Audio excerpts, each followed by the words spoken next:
Support for this program is brought to you by listeners like you. Thank you. The Local Thread.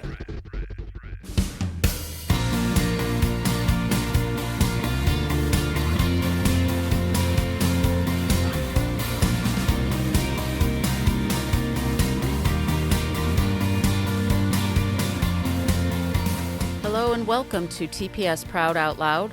I'm Patty Mazer, Executive Director of Communications for Toledo Public Schools. And can you believe it? This week's episode is lucky number 13, our final show of the season. Since Toledo Public Schools began participating in the local thread, we've worked to share updates about the many educational opportunities available to students right here in Northwest Ohio. Along the way, I hope we've answered some of the questions you've had about our schools, sparked your interest in the incredible work happening in public education, and most importantly, I hope the time we've spent together has been worthwhile. For today's show, we're taking a look back at a few of the best moments from the past 13 weeks. And trust me, narrowing it down was not easy. Join me as we take a look back at our favorite moments from TPS Proud Out Loud.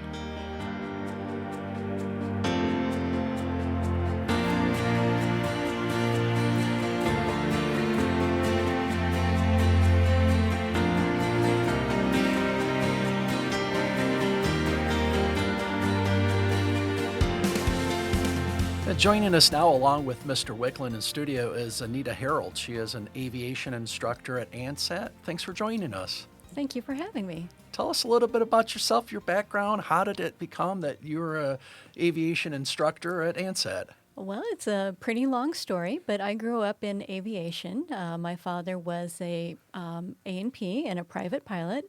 I learned how to fly in high school, and I had my private pilot's license and instrument rating by the time I graduated. And then I went to get my A&P mechanics license, which is what we're teaching here. Came to Ohio, worked for about 15 years as a mechanic, and then I went into teaching. And now I'm here at ANSET. No, you say A&P. For me, I think of the old grocery store. I'm joking. I'm just joking. That's an airframe and power plant mechanic. It's a license to work on airplanes. Yeah. And how have you enjoyed the ANSET experience so far as an instructor there? It's been great. The students are great. Everybody's just, it's been a real pleasure to be working there. You're somebody that probably got the little wings from a very young age, and yes. it's still kind of a good passion. Yeah. Yep. So we teach students how to work on airplanes. We don't teach them how to fly them, but working on airplanes, they can take them anywhere. So students with an A&P mechanics license, which is what they should have when they graduate the program, it's a ticket to basically travel the world. So students can go to work for airlines. They can go work in the Middle East. They can work on helicopters. They can work on little airplanes. Pretty much whatever their interest is what they can do with an A&P mechanics license. Even if they don't want to work on airplanes as a mechanic, there's other fields that they can go into that are related, such as a maintenance controller, where they can basically tell mechanics what to do, or they can go into inspection, so inspecting what mechanics do, and they can do pretty much whatever they want to.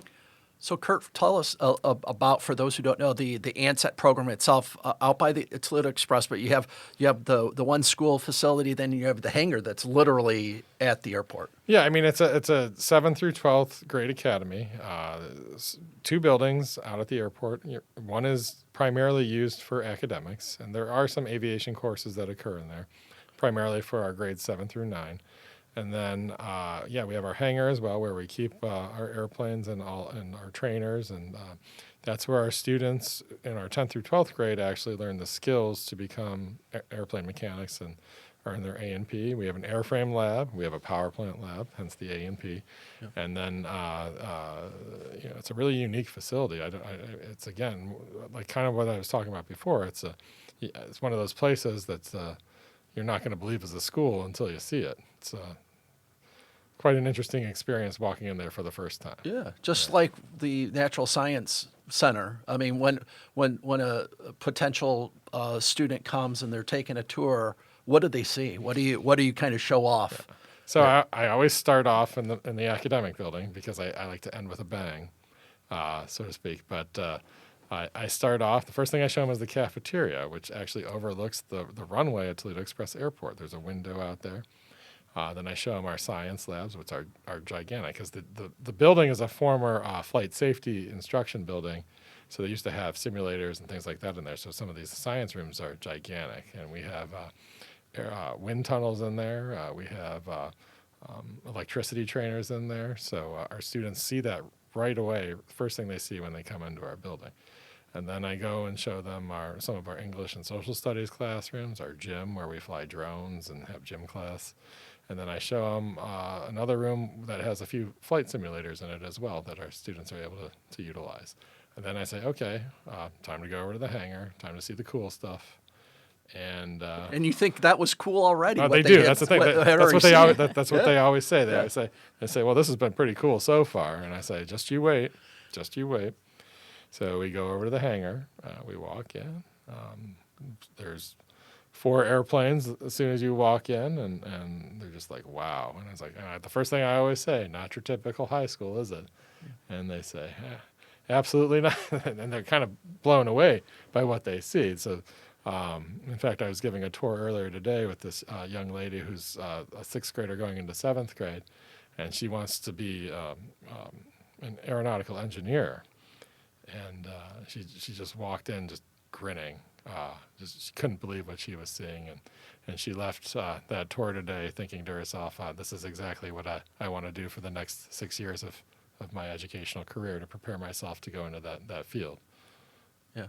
Talk about the industry credentials and the certification testing. So besides A&P, there's some other credentials? Yeah. So beginning their freshman year, our students can earn up to 14 credential points, industry credential points.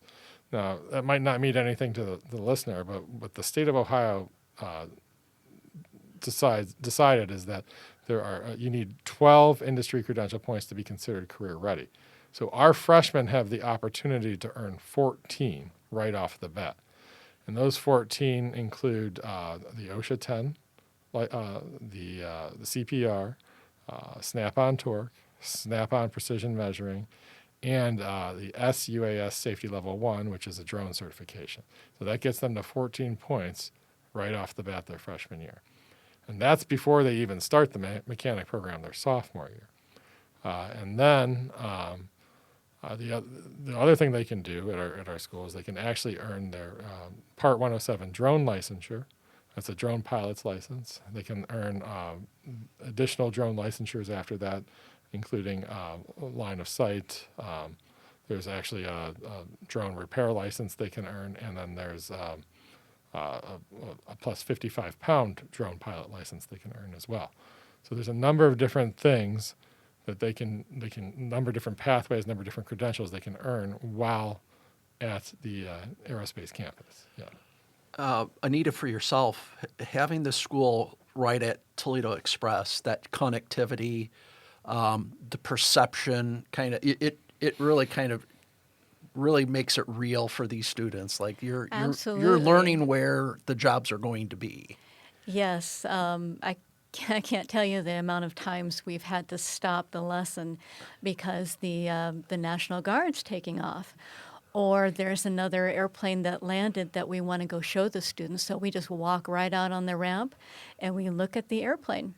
Stay within the yellow lines, of course. Yes, of course. Right, of always. course, it's well monitored. But Yeah. but yes, if something interesting shows up, hey, we just walk right out the hangar door and go look at it. At the expo, we had several airplanes that the students could go out there, and we had permission to look at. We also have our own airplanes, one that is flown quite often by another instructor. And the students, the older students that have already received their training, they help us with the inspection on it. All small airplanes have to have an annual inspection, which is an inspection, every year. And these students can help. Of course, they're monitored as well, but they can actually take things off the airplane, help look at it, and then return it to service, and then watch it fly. So they get the hands-on experience just by being there. Yeah. Another exciting step that the school has taken is entering into a new partnership with Bowling Green State University. Kurt, talk about that. Oh yeah, so this is excellent. Yeah, it's really exciting because it gives our students so much opportunity beyond just earning the A&P. If they want to go on to college and pursue any of the programs at Bowling Green State University in aviation, and they have a great aviation program down there. Now, the difference between us and them is we have an A&P program, they don't. They have a piloting pathway, which we don't. So this kind of marries the two because there are a lot of people who go through our program who want to actually end up becoming commercial pilots. And so what's great about this is if our students earn their A&P licensure, Bowling Green will give them up to 28 college credits just for finishing our program. That's nearly a year of college paid for. And then here's the best part, that our students also have College Credit Plus on top of that. In theory, they can finish between 2-3 years of college before they even leave, and some of them actually do that.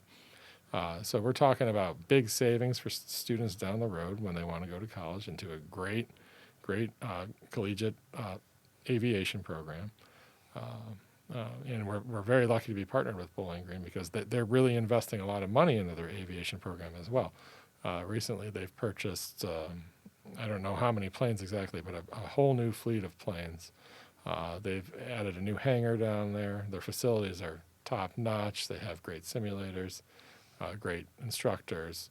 Just an excellent opportunity for our students. So like a dual, you have whether somebody wants to get right away, jump into the industry or pursue a higher education it's like you've got the best of both worlds now. Yeah, college and career ready. That's how all of our students are. I can tell you this. Our students leave ANSAT, college, and career ready. No matter what they want to do, they've got options. Yeah.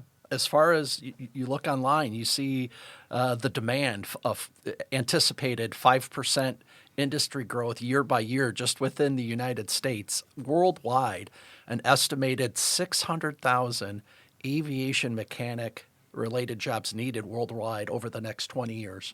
So Anita, for yourself, I mean, the numbers are there. The need is definitely there. It is definitely there. A lot of the current workforce that is airplane mechanics are reaching the retirement age.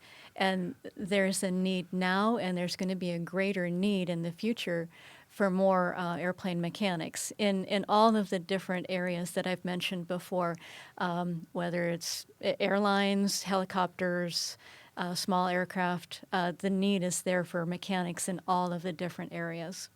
For yourself, what really kind of connected you to, planes, how they work, and all of that? I mean, how did you get kind of like the love for that? Oh, definitely my father. He was a airplane mechanic, and he was also a private pilot. On the side, he flipped airplanes, so he would buy them cheap, fix them up, and then sell them. So there was always a little airplane around. Matter of fact, I thought it was odd when I found out people used their garages for cars. Because ours always had an airplane in it, and I thought that's what it was for. Yeah. But yes, my love of aviation definitely came from my father. And for what we were talking about now, I mean, with this connection with BGSU, not only you can learn to be a mechanic, you can work towards being a pilot. I mean, talk about that connection there. If you know how the plane works. Yes, if you are just going to fly the airplane and don't understand how the systems work, you've only got half the story.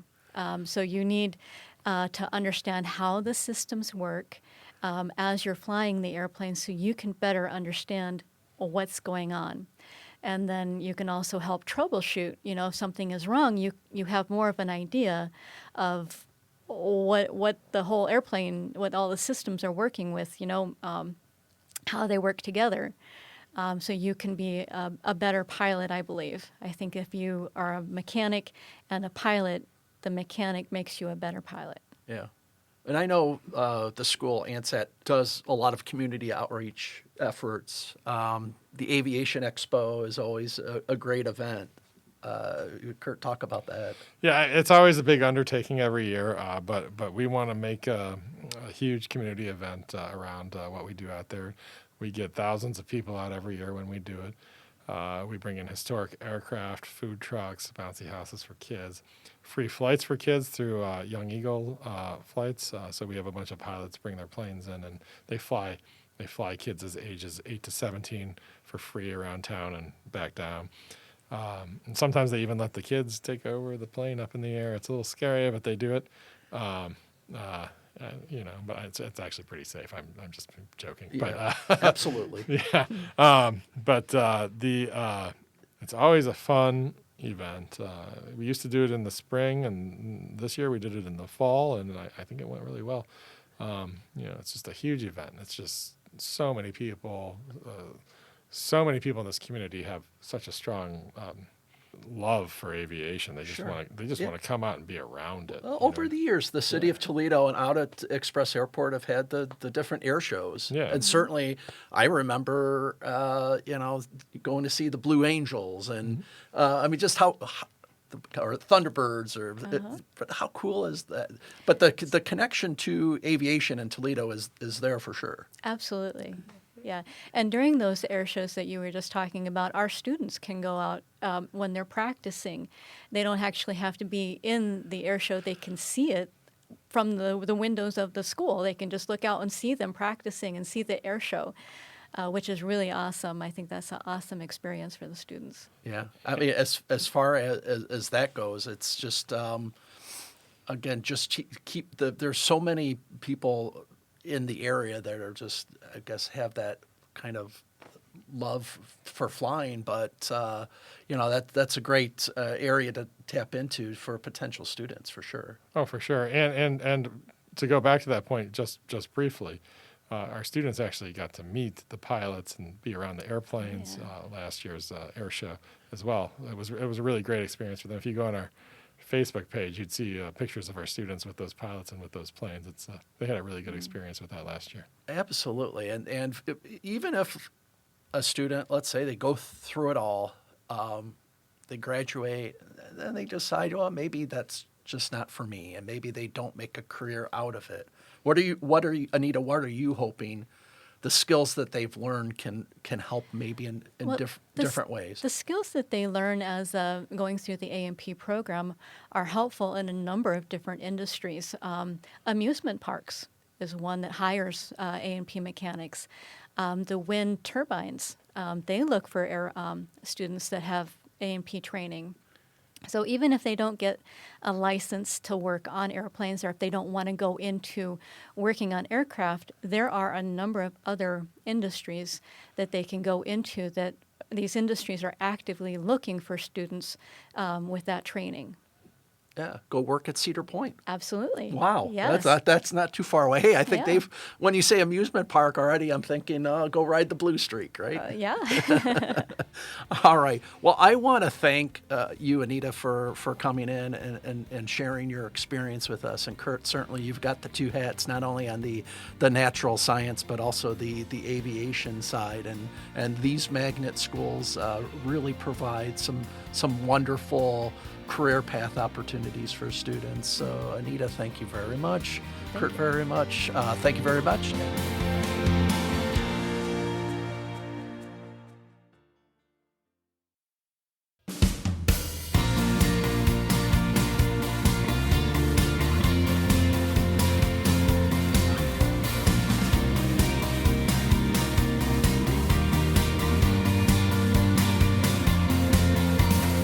Welcome back to TPS Proud Out Loud.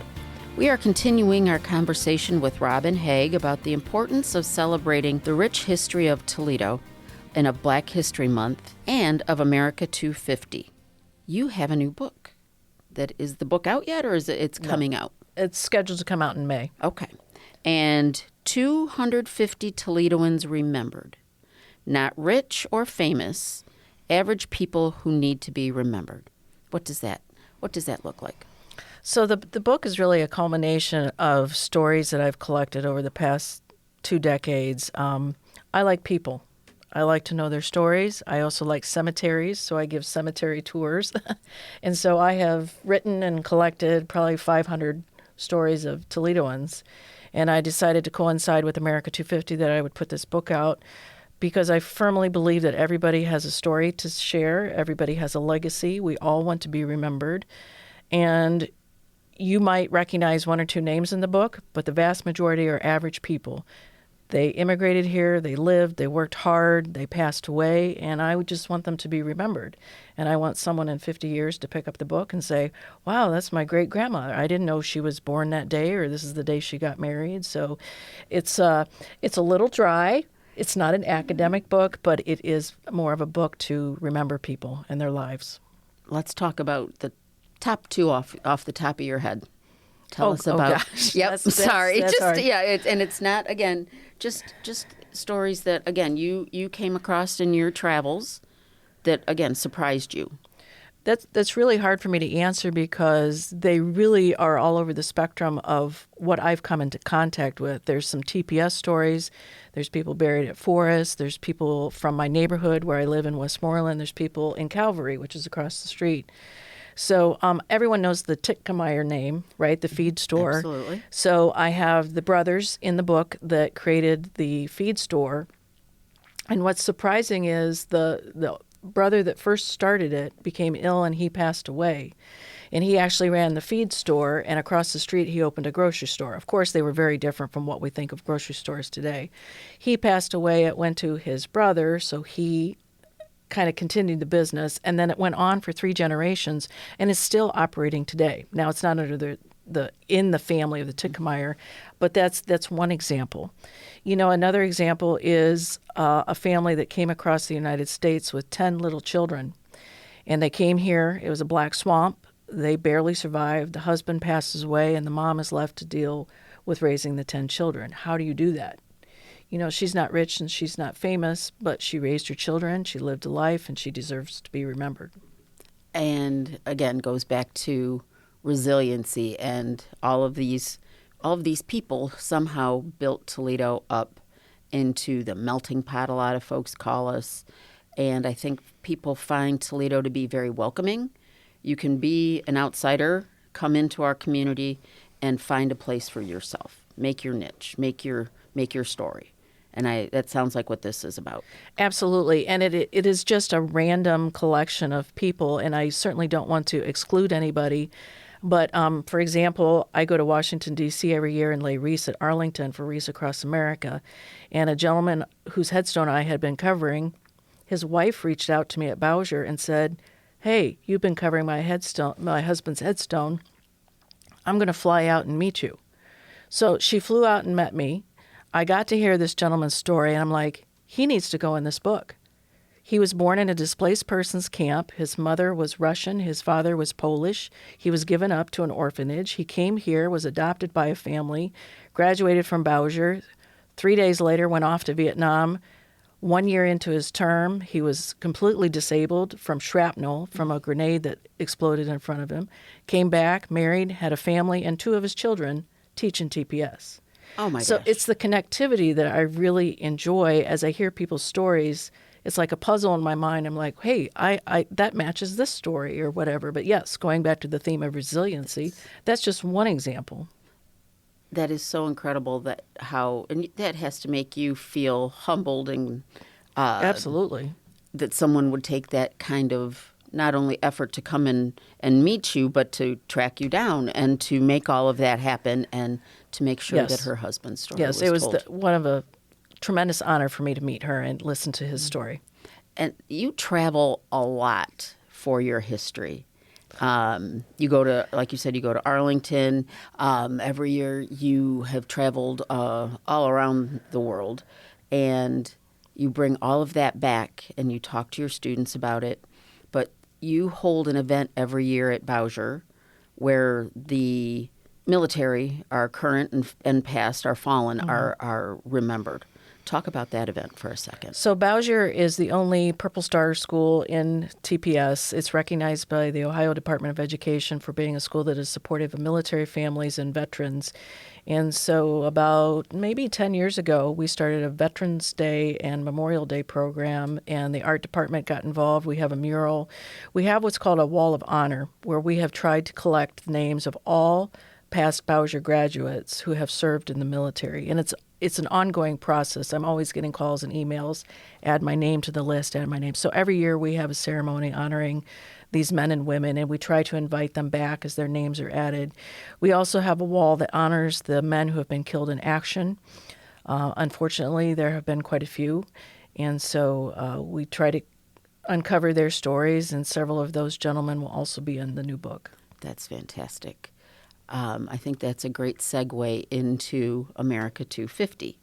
As we said, everybody remembers 1976 with the bicentennial, and now when you started talking about this, I was like, wait a minute, what? And tell us about how you got involved with this, and how you are the one in Toledo, Robin, taking this on as a project.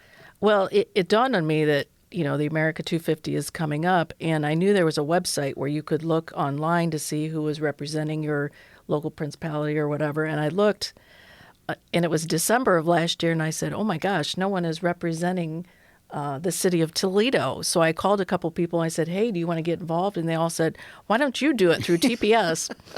So I said, well, I'll fill out the form, but I don't want to be it solely. So I'm kind of spearheading it. And what we did is we got together with 12 Northwest Ohio local history organizations, and we're going to be having a time traveler's passport program. So from July 1st through the 15th, you can go to one of these 12 locations, download a passport, visit the museum, visit the battlefield, whatever. You get a stamp. If you collect 8 of them, you will get a commemorative coin. And that coin, while it isn't worth any money, it will have the America 250 logo on it and a Toledo logo. And in 1937, when the city of Toledo turned 100 years old, they also distributed a coin. It had Peter Navarre on it, and that's how I know it. But we were trying to pay homage to that. And everybody remembers the 1976 quarters. We all used to collect them with the logo, the bicentennial logo on it. So that will be going on, and we're really using it as an educational component to get kids, families out to these locations. 90% of them are free. And so if you go to our website that will be released shortly, you can see all of the different locations, and they're throughout Northwest Ohio. So it's Wood, Lucas, and Fulton counties, so all these different museums. And so what are just a few of them? So people can say, oh, I've never been there. I want to make sure, I want to visit at least 8. What are the ones that... So, of course, the big ones here in Toledo are the National Museum of the Great Lakes, the Toledo Police, the Fire. In Sylvania, we have the Sylvania Heritage Corridor. We have Sauter Village. We have Wood County Museum, which, by the way, is a fabulous museum if no one has ever been there. Also, Oregon Jerusalem Historical Society, they have a fabulous museum. All of the Toledo Civil War stuff that used to be at the zoo is now over in their location. And people don't know about it, and so we want to educate people about it. The battlefield of Fallen Timbers will be open. There will be some interpreters there, so it's just kind of a hodgepodge, and you can go to what really interests you. So if you're into military history, there's that. If you're into downtown Toledo history, there's a couple places for that. So it's just a wide spectrum. That's a great way to, again, we are paying homage to the history of our city and making sure that it continues to pay it forward as America celebrates its 250th anniversary, which just blew my mind when you first started talking about that. Anyway, let's go back and talk a little bit more about Black History Month. And when I think about Black History Month in TPS, we have several schools that are named after famous Black history icons, pioneers, right? And these are schools that really promote that and make sure that their students understand the legacy of their namesake. We have Ella P. Stewart. We have Martin Luther King Jr. Academy for Boys. We have Rosa Parks. Rosa Parks. talk about how those schools really, the impact that they have on, again, making sure that our history is never forgotten. Well, King School was originally named Waite School, and it was on the west side of the river, believe it or not. And it got confused with Waite High School, and Waite High School opened up in 1914. So they changed the name to Roosevelt after Teddy Roosevelt. And it was Roosevelt until the 1960s when Martin Luther King was assassinated. And the Board of Education decided we need to honor Dr. King by naming a school. And so that's how that name came about. Same thing with Rosa Parks upon her passing. Cherry School was named Rosa Parks. Ella P. Stewart is unique because that was originally built in the 60s and was named immediately for her. And she was still living. So she got to attend the dedication of that school. So it's really unique to have a school named in your honor. That typically does not happen while you're still alive. One of the really interesting Black history stories, I think, from TPS history, though, is in 1870, Alonzo Lott was attending the colored school. We had a colored school that was part of the city of Toledo. The races were separate. He had exceeded all of his academic studies at that school, and he appealed to the Board of Education to attend the high school. The high school was all white at that time. Now, the way he appealed is he wrote a letter to the editor. Now, he's a 17-year-old boy. Imagine this. He's African American. He writes a letter to the editor. He needs one of the newspapers to pick up that letter. So Clark Wagner, who owned the Toledo Commercial at that time, ran the letter. And it became a sensation. He's also in my new book because I'm like, this is too good of a story. Alonzo leaves Toledo because he's not allowed to attend the white high school here. He goes off to Pittsburgh for a while. The Board of Education passes a resolution of the integration of the races, so Alonzo comes back, and in 1874 is the first African-American graduate of Toledo High School. And, we don't have a school named after him. Nobody remembers him anymore. But because he picked up a pen and he wrote a letter and somebody published it, he made a difference. What a fantastic, I had no idea. That's a great story. And I had no idea that King was originally named Waite. Yes. It was very confusing. That is, wow, okay. See, you and I need to talk more. You teach me things all the time. Let's talk more about, we've got Scott High School. Scott High School has seen many elected officials go through that school. And the students there remember that Barack Obama has been there, President Clinton was there. Why do you think that school draws that sort of attention? Well, interestingly, Scott, when it first opened, was predominantly a white school. However, there were 2 African Americans that graduated in the first graduating class. One was Mabel Ford. I can't remember the other one off the top of my head. But for decades, it was predominantly white school. And then with the white flight that happened from the Old West End and movement, it turned African American. And it really became a powerhouse in sports, in community leadership. And we had some very strong administrative leaders in the African American community that were using Scott High School as a center to rally people. Now, that's not to say there weren't problems during, the race riots that we had here in Toledo in the 60s and stuff. But it really became a strong pull for the Black community because they rallied around their community that they had there. And, of course, we all know the Dorr Street corridor was destroyed in the 1970s with urban renewal and stuff like that. So Scott became the hotbed of those activities. And I do have newspaper articles of students walking out. There was a case where 60 students were suspended for rioting. And so there's a lot of backstories there that could be told at some point. But I think they come to that school because of its history, because of its nucleus of being centered in the Black community there. And it's just such a magnificent building.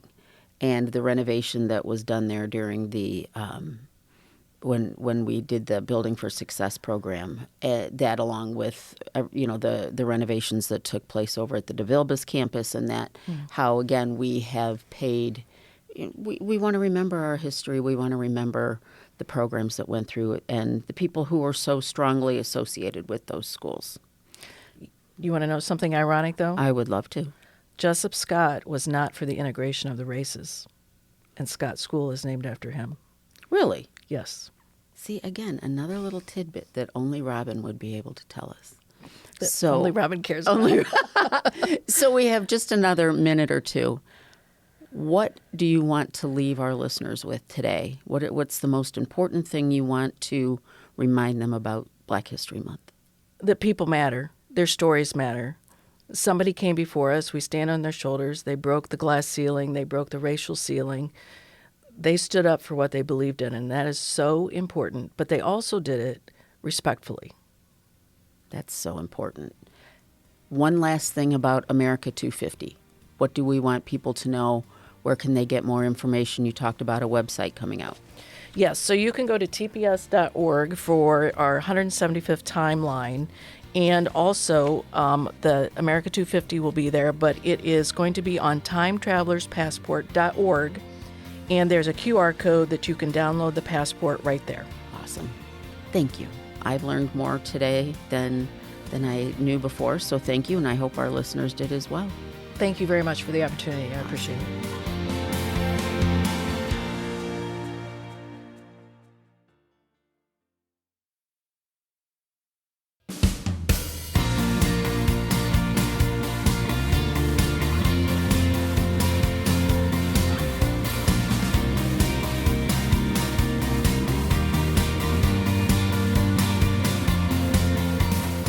We are going to talk about the barriers that some students face when it comes to their education.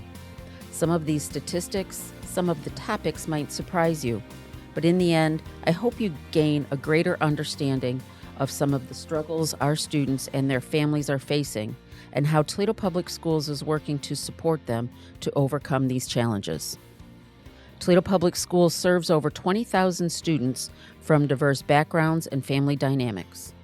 Many of our students face complex, overlapping barriers that extend beyond the classroom, ranging from socioeconomic hurdles like poverty and unstable housing to serious health challenges, including mental health issues, chronic illness, and trauma.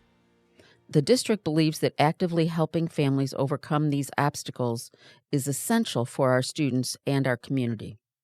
By shifting the focus from simply managing the problem to providing and developing options for support brings potential. This approach leads to improved academic outcomes and graduation rates, along with fostering social, emotional growth and improves the community. Ultimately, addressing these barriers drives equality, equity, and inclusion, preparing our students to become engaged, capable, and compassionate citizens in our thriving society. I'm very excited to have the first guest here with us today, Dr. Heather Baker.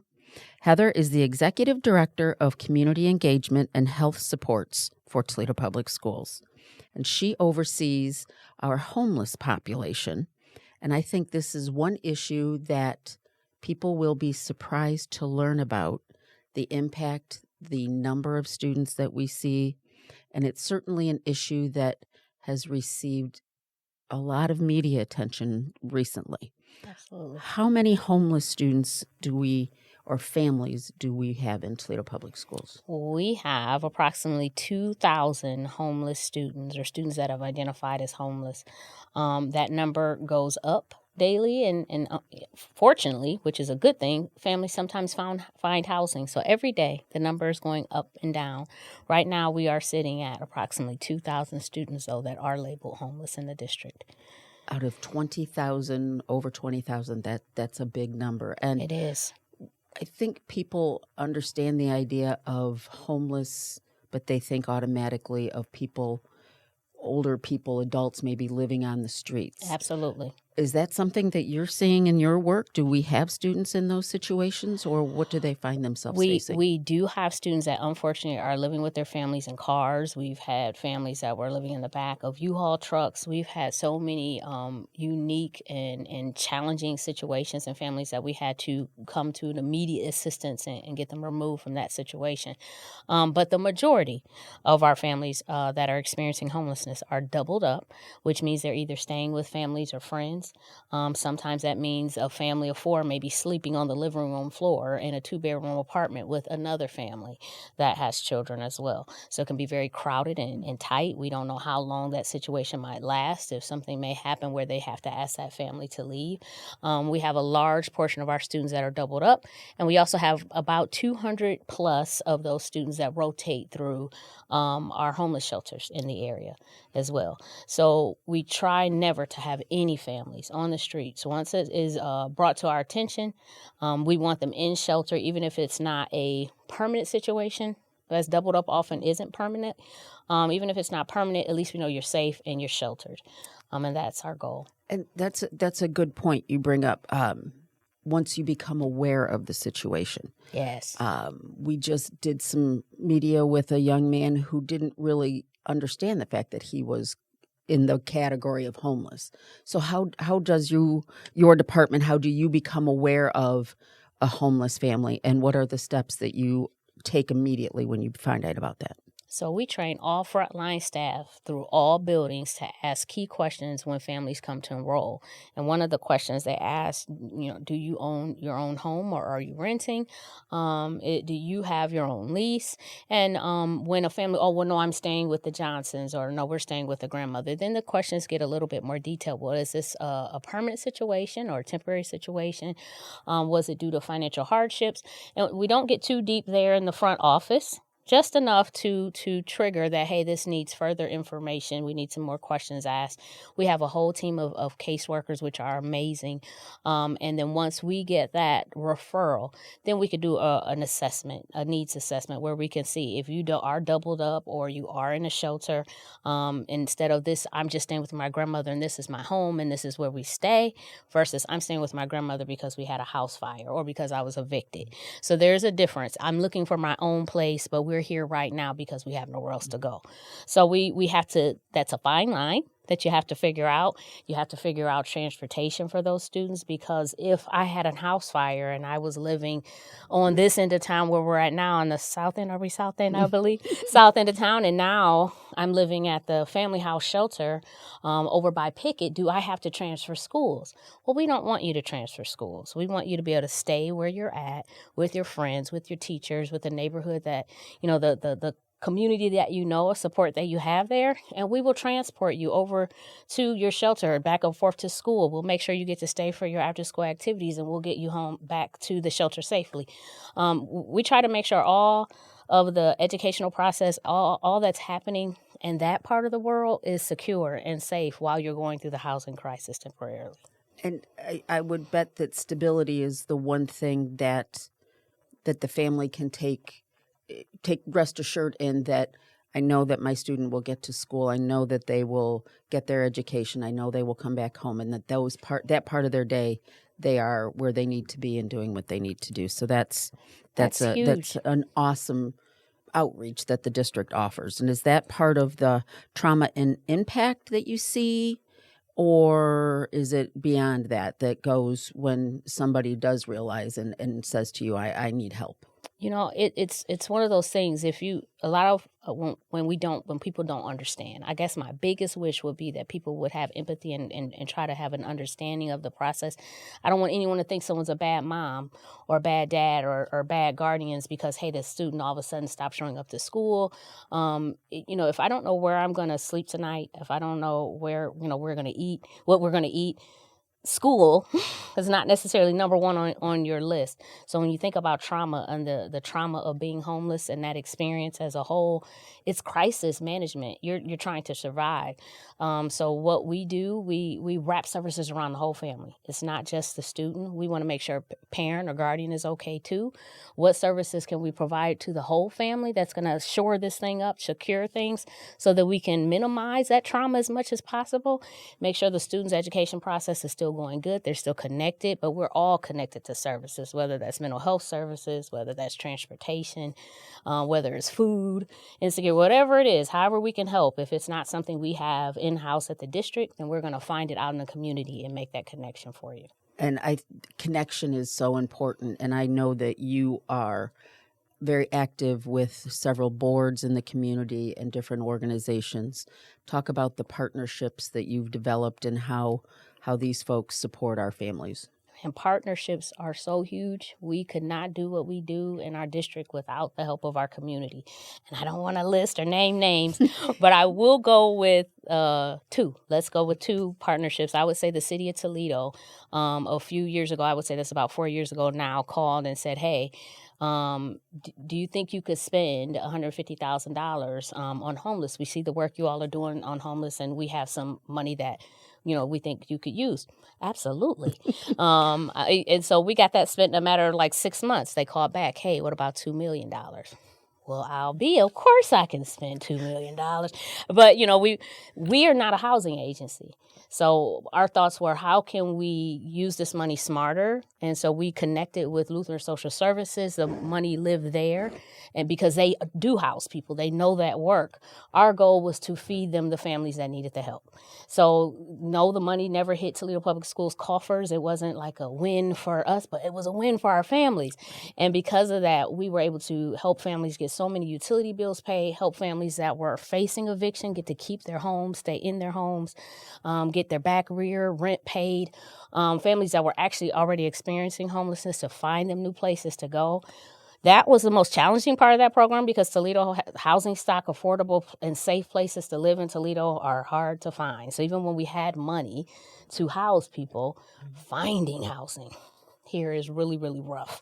But we were able to help so many hundreds and hundreds of families through that program. The funding now, unfortunately, has run out, but the partnership is still there. Another partnership that I would say has been, all of them are strong, so please know that we appreciate all the partnerships. Anthem Insurance has been a huge help in the district regarding making sure students are attending school daily, and that's including our homeless students. So when students improve their attendance, when we look on a week-to-week comparison, or if they happen to have perfect attendance, they're automatically entered into a drawing. And Anthem has purchased so many amazing incentives to provide for students, tickets to the Imagination Station, bikes and TVs, and awesome things that we're just so happy to be partnering with them. We love to say, hey, just come to school because it's the right thing to do. But we as adults know incentives help. So when students are seeing other students win, they're getting excited about coming to school. It's keeping attendance and the important attendance on the forefront. So that's huge too.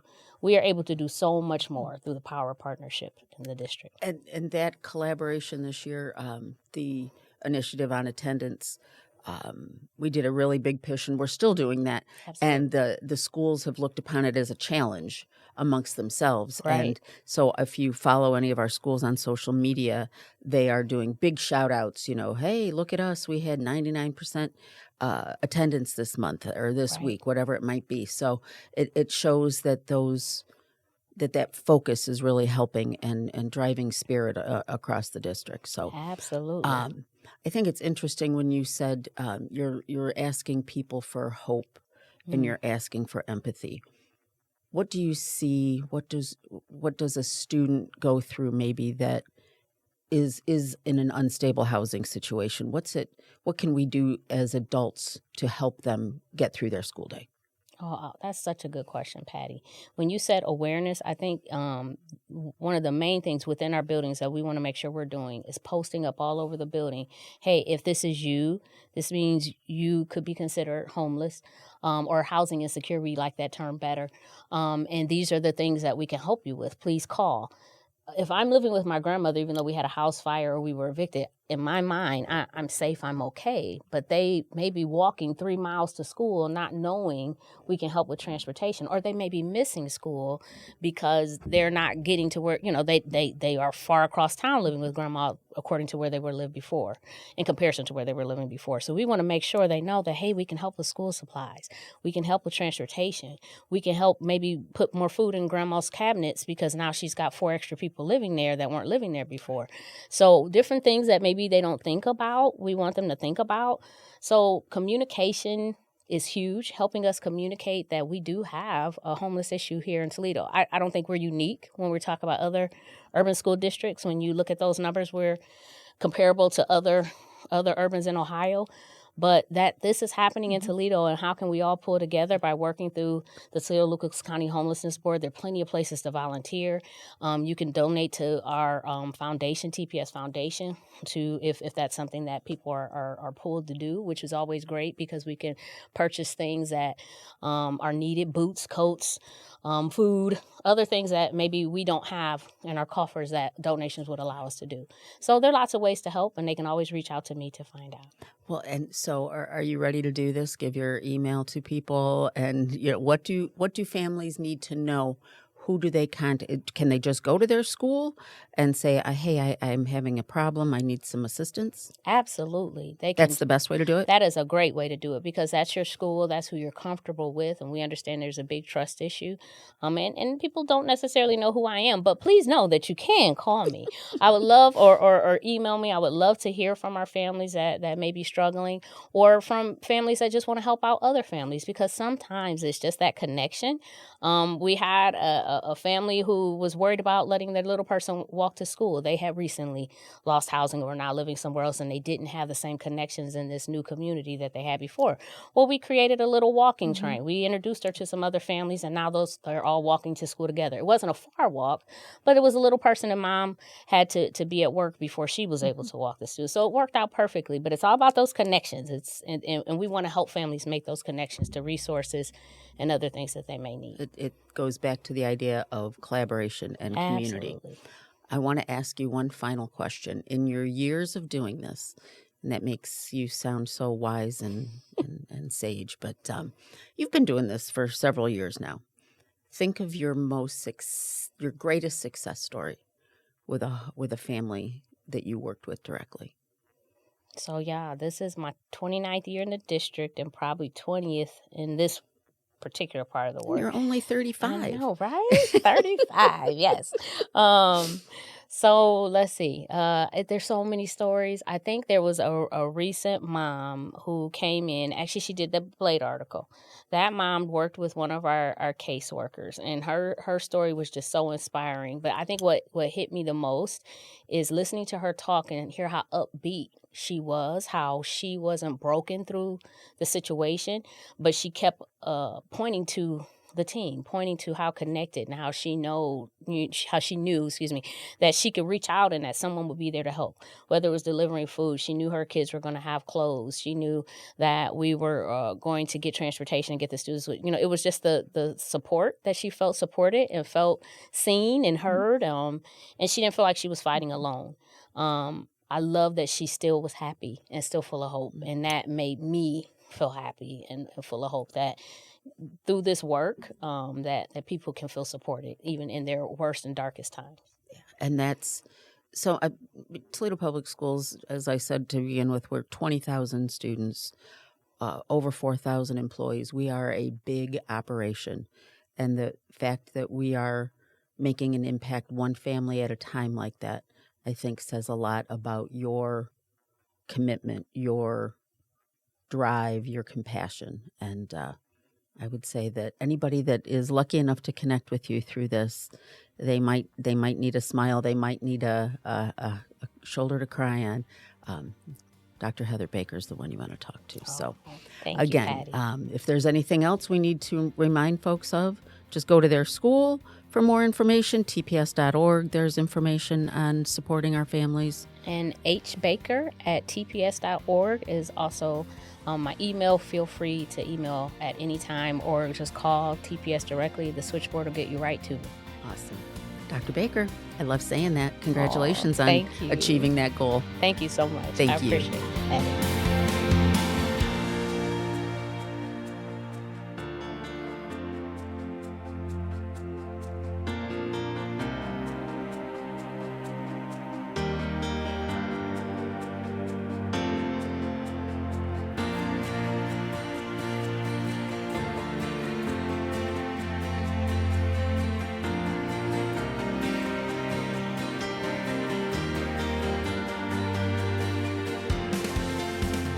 To end today's show, I want to say thank you to everyone who has listened for the past 13 weeks to TPS Proud Out Loud. I also want to thank the guests who took time to come in and share their stories.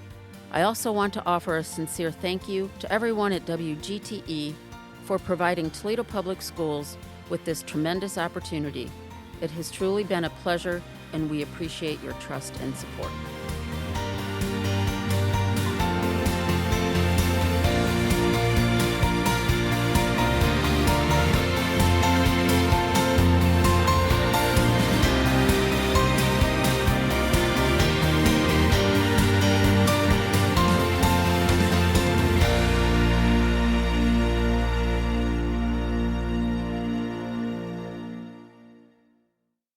The Local Thread is a production of WGTE Public Media.